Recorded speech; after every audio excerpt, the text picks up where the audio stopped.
What?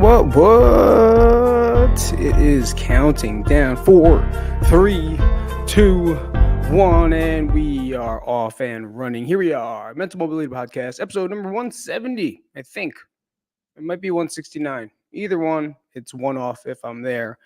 About 20 minutes late because my internet went down, and now we are here, and we're going to talk quickly about losing and pretty much the pain that you get from losing and how you transform that pain into strength. I always believe that um, losing is a very important part of life. A lot of people believe that they're going to win all the time. It's false. That's what we strive for. If you are a competitor as well, like you compete and you train and you do everything to win, right? You do everything in your power to try to get the best out of what it is you can be. But a lot of times with that training, and I believe I didn't get to see it yet. It was just like a blurb. But who was it? Oh my God, basketball player. Oh, I can't. Kyrie. I think it was Kyrie was talking about how even though he works hard, sometimes you don't win, right? No matter how much hard work you put into it, it's not a guarantee that we are going to win. And I find a lot of pain in losing. And if you are a person that just is losing all the time and kind of feels like a loser because of the cards that are handed to you, right? The deal that you were dealt because you're trying hard, you're working hard, you're putting in the reps in the gym, you're putting in the reps in life, you're putting in the reps in the right direction for some reason. Why? Right? Why the fuck do we have to lose? And for me, it's just a cool topic today because I did just lose my job, right? And that sucks 100%. Thank you to everyone that reached out and messaged and texted me and, let me know that just checking up on me. That's when I know that I'm good. When I get multiple people in my life, even though I haven't seen them in 3 years, right? They just check on me. They're with me. They're hanging out with me.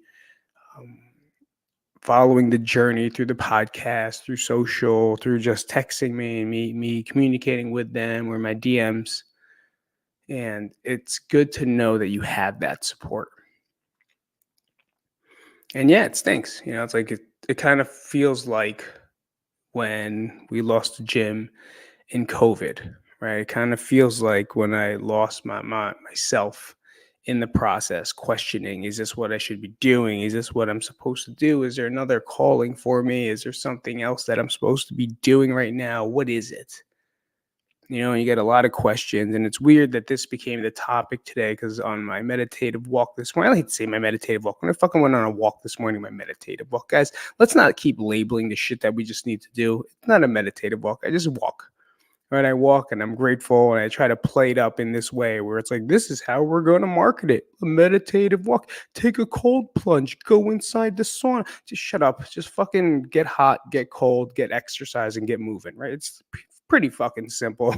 It's simple equation. Get moving, change your temperature, be consistent, do our stuff that we need to do to make sure we feel better. Yeah. You want me to fucking put sugar on top? I'll put sugar on top. Meditative morning. Does that sound better?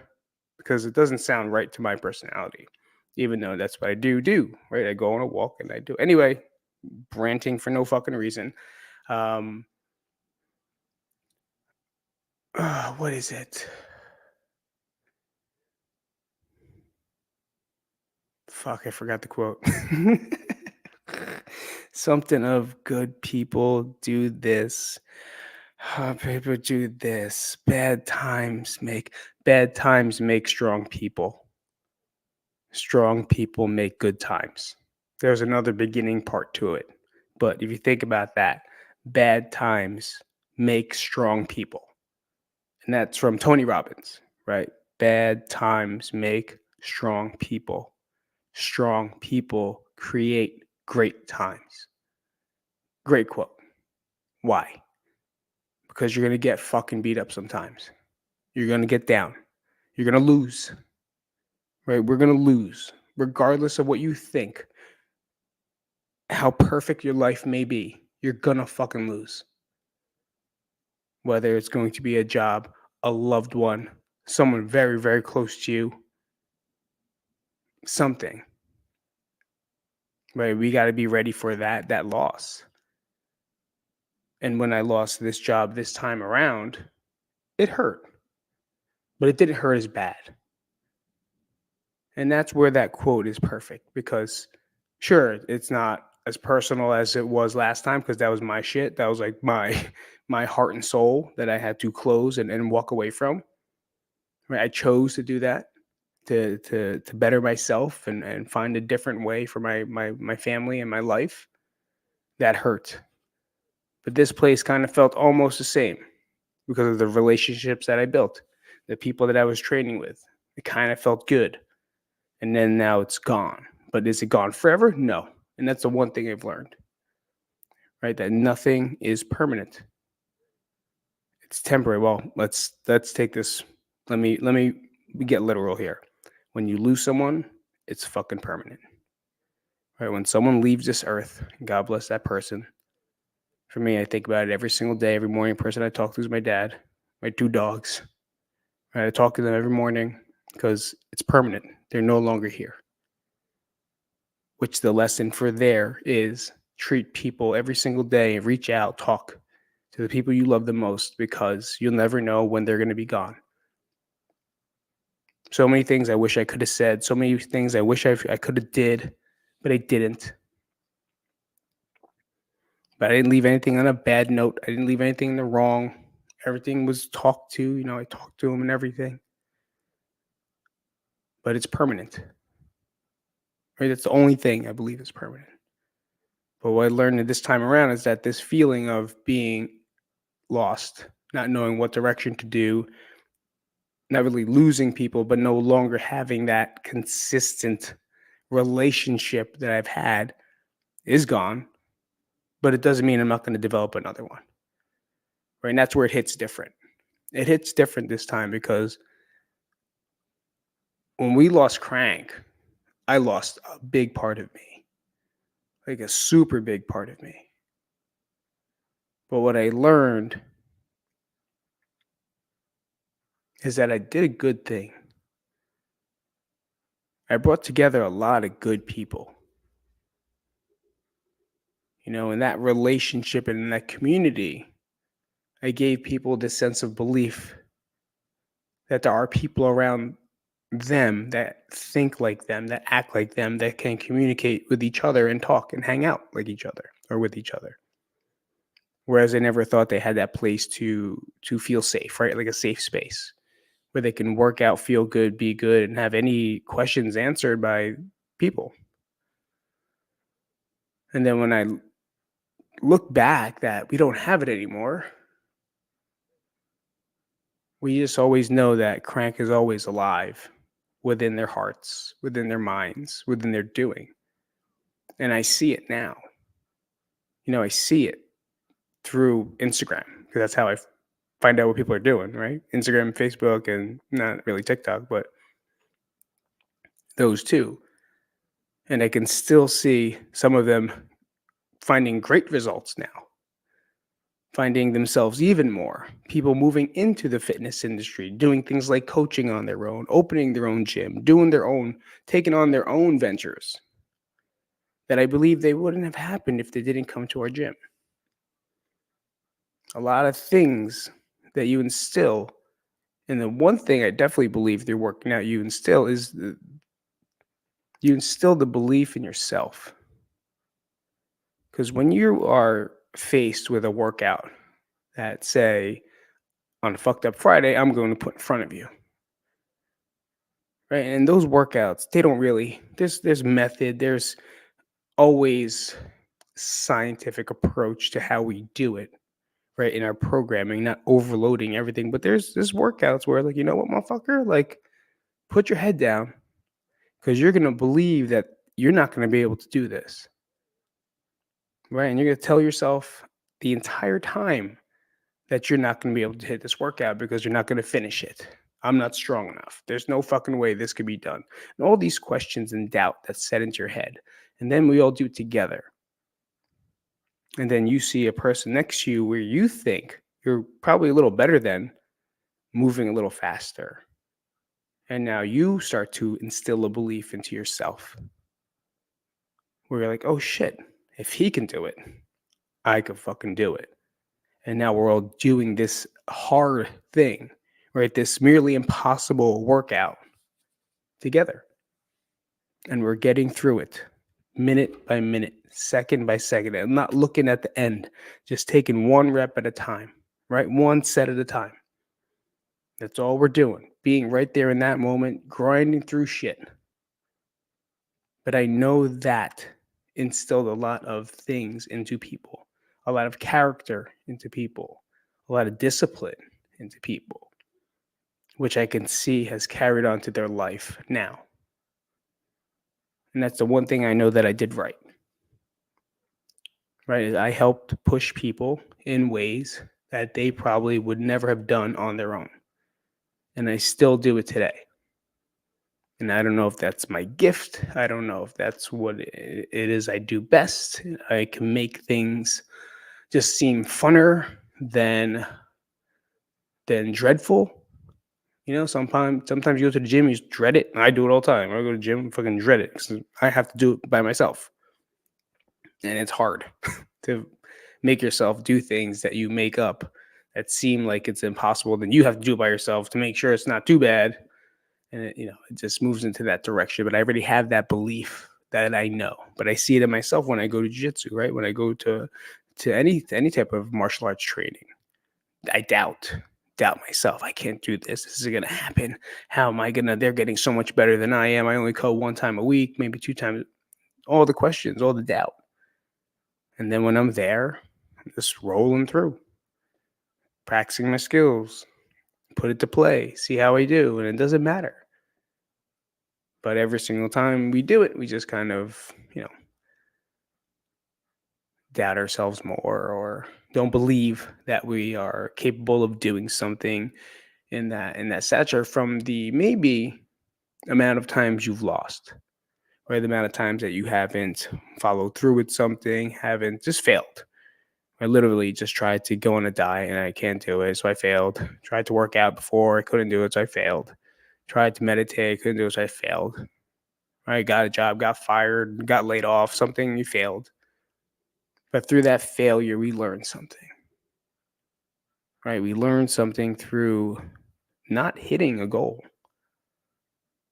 And for me, I had this, wonderful little, at least for a couple years, that I'd be there hanging out, making new relationships, talking to new people, meeting new people, training with new people, coming up with different concepts. But that one is gone there. But still didn't stop who I am. Right? It's not going to stop because of the strength that I've built from those bad times. I've been here multiple times, people. I've lost jobs. I've lost businesses. But one thing I do know is that one thing I'm not scared of is trying again. Right? And I got to give myself credit for that because I ain't scared. I'm not scared of interviews. I'm not scared of applying. I'm not scared of people. I'm going to interview. I'm going to take it on. I'm not fucking scared of it. There's one thing I was really good at was interviewing. I don't know why. I'd rather just put me in front of your face, right? And then let's see if you want me there. Because I know I'm going to belong. I'm going to make sure you know that I belong there. I'm very confident in interviews. Unless it's something I'm going for that doesn't mesh with my skills, right? Then I'll be lying. But like training, bartender, anything like that, no problem. Try to put me in front and become a doctor or like an admin. Probably not, because I can't type. All right, I can't listen, I can't pay attention. I'm very not detail oriented, so maybe not the job for me. But I know that through all the failures, the mishaps, the unfortunate times, I built a lot of tough skin. Right, I built a lot of strong points. Maybe it's because I've been fired. Maybe it's because I was told no many times. Maybe it was because I did stand up and I just knew how to take failing in front of people easier. I don't know. learning how to redirect that energy or that feeling of, oh, what's that feeling you get? It's shitty, but I can't think of the word when you say you tell a joke and then it just doesn't fly, like whatever that feeling is. Learning to continue or veer and trying to find a way to make something funny. Fucking hard. It's a very hard thing. But it's kind of how I take it now. I know a lot of people are reaching out and they're worried about me because of my mental health, right? My mental health in the past for something like this was not well. If something like this happened, I'd probably be fucking running my head on. Oh, we have a new treadmill, by the way. So if you say there's a treadmill back there, I have nowhere to put it. So it's going to stay there for now. So I apologize for that. Oh, that thing flipped over. Look, my tiles flipped over again. Piece of shits. Fucking piece of shits. But we're figuring it out. We'll figure it out. See what I mean? It's not perfect. None of this shit's perfect. It's failing everywhere. All these things are held up by fucking painter's tape. Because I don't want to go to the store and buy spray glue. Right? So I got painter's tape on a lot of those things. I got a double-sided adhesive tape, whatever. That stuff's on there. Does it really matter? No. You know what matters? Me fucking talking. I think. I don't even know, honestly. Because a lot of motherfuckers don't subscribe. A lot of people aren't following. So we're just checking it out. And if you are new to the channel, subscribe. Hit it up. Help a small channel grow. I took a chance here by starting over. Is it feel as like I wish I could go back to my other channel right now and just do it and I'd get more responses, more people. I already have thousands over there. But why did I start here? Because this is the direction that I kind of know is going to be the best. And I'm going to keep taking my shot. I'm going to keep shooting my shot. Because that's what needs to be done. I could have taken the easy road and maybe gotten a little bit of an increase on the other channel. But I'm not sure because of all the things that I've done in the past on that channel, it would get mixed up. And I want to make sure that the message here is direct. The message here is direct. Moving your body will move your mind, which is why it's called mental mobility. Moving your body will move your mind. Because sometimes we get stuck in our fucking heads. Stuck in one hole, one small place. It's very dark. Right? You ever just fucking go into a dark closet and open your eyes? It's dark. And a lot of times we're stuck there. We're stuck in this little corner or fragment of space in our head. And we don't know how to get out of it. And the one thing that I know is true, without medication, without taking drugs, is moving. Is getting your body into some type of movement, whether it's walking, stretching, lifting, wrestling, whatever the fuck it is you're going to do. It will create more space in your mind. It'll take you out of your hole. Will it cure you? Most likely not. But it will take the glue off? Yeah. Will it take the double-sided tape and let you move around like those fucking shitty tiles up there? Yeah. It's gonna. So the only thing I can tell you right now before we go is that you better fucking start moving and stop just listening. Okay? Paralysis by analysis, is that what they say? You don't do shit. You just study all day. You listen to books and podcasts and read, and you know every single thing that you need to do, but you don't do shit. Reverse that. All right? Move first. Then start studying. Or while you're moving, think about how you can put other things into play. There's a lot of people that know about lifting. There's a lot of people that know about diets, but you know what they don't do? They don't lift and they don't diet. Which are you? Comment and let me know if you're going to start today. Comment and let me know if you're going to fucking do something today. And it doesn't have to be big. It just has to be consistent. Start learning how to lose, people. Because we're not always going to win. And a lot of times, I think it was like 3 podcasts ago. I love picking losers because I know I can make losers winners. And it's a great fucking feeling when you do. I'll see you later. Thanks for coming out. Till next time, Pete from the